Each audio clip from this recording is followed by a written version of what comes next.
और नमस्कार, अनादि टीवी में आप सभी का स्वागत है। मैं हूं आपके साथ कपिल मिश्रा। सीधा चलेंगे ऋषिकेश, जहां पर सीएम पुष्कर सिंह धामी पहुंचे हुए हैं ऋषिकेश के हेमकुंड साहिब के कपाट खुलने के अवसर पर। ये तस्वीरें आप देख रहे हैं, ऋषिकेश की तस्वीरें हैं। ये ऋषिकेश के प्रथम जत्था का flag of CM Pushkar Singh Dhami ने किया है।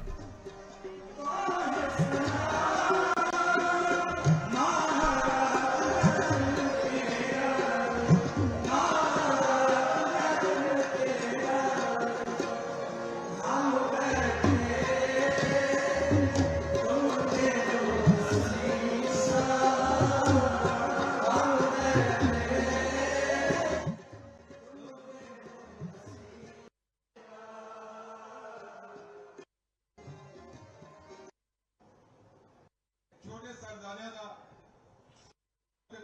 चढ़ जाएंगे, कोई इश्यू नहीं।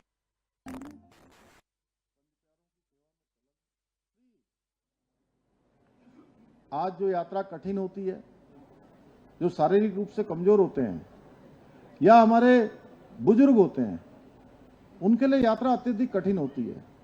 आने वाले समय में ये यात्रा जो कई घंटों की और दिनों की होती है, ये यात्रा कुछ एक घंटों में संपन्न हो जाया करेगी।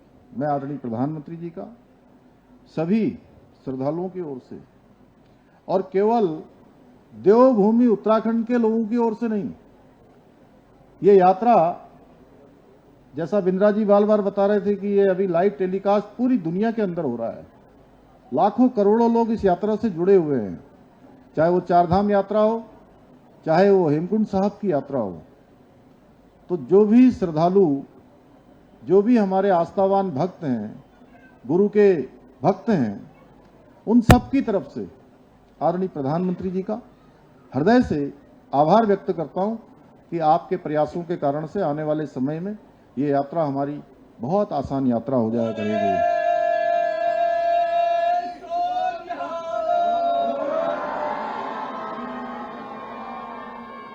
हमारी सरकार द्वारा इस वर्ष भी हेमकुंड साहब यात्रा के कुशल संचालन हेतु जहां एक और गोविंद घाट में बैली ब्रिज का निर्माण किया गया है, जैसा बिंद्रा जी ने बताया कि बहुत जल्द हम वहां पर डीपीआर बन चुकी है और स्थायी ब्रिज का निर्माण भी बहुत जल्द हो जाएगा। लेकिन इस बार सच में मैं देख रहा था, जब ये बोल रहे थे तो इनकी आंखों में आंसू आ रहे थे। अश्रुधारा इनके आंखों के अंदर थी, उसको इन्होंने पूरी तरह से नियंत्रण में किया हुआ था। लेकिन मैं जानता हूं ये बहुत वहापों में थे उस दिन जब इनका मुझे फोन आया था और बोले कि इस बार यात्रा कैसे होगी, पुल गिर गया है। मैंने कहा जो भी यात्रा में आता है या गुरु घर में आता है या यहाँ हम लोग प्रत्येक वर्ष इस यात्रा के संचालन में मैं और आदरणीय राज्यपाल महोदय यहाँ पहुंचते हैं, तो सच में आप सब लोग बुलाते हैं हमको, आप केवल माध्यम बनते हैं। असली अगर इच्छा होती है तो गुरु घर की इच्छा होती है, गुरु की कृपा होती है, इसीलिए हम सब यहाँ पहुंचते हैं। और मैंने तब भी मन में सोचा था, जब बिंद्रा जी वहापो में थे, परेशानी में थे, इनके मन में संशय था, तो गुरु घर की कृपा होगी और ये बैली ब्रिज का निर्माण हो जाएगा और सारे श्रद्धालुओं के लिए यात्रा जो है प्रारंभ हो जाएगी।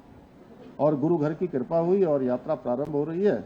25 तारीख को कपाट खुल रहे हैं, हमारे सभी श्रद्धालु जाएंगे। आने वाले समय में रोपवे बन जाएगा और आसान हो जाएगा। हमारा पूरा पक्का ब्रिज बन जाएगा, जिसकी डीपीआर बनकर तैयार हो गई है। हमारा प्रयास होगा जल्दी से जल्दी वो ब्रिज भी बने।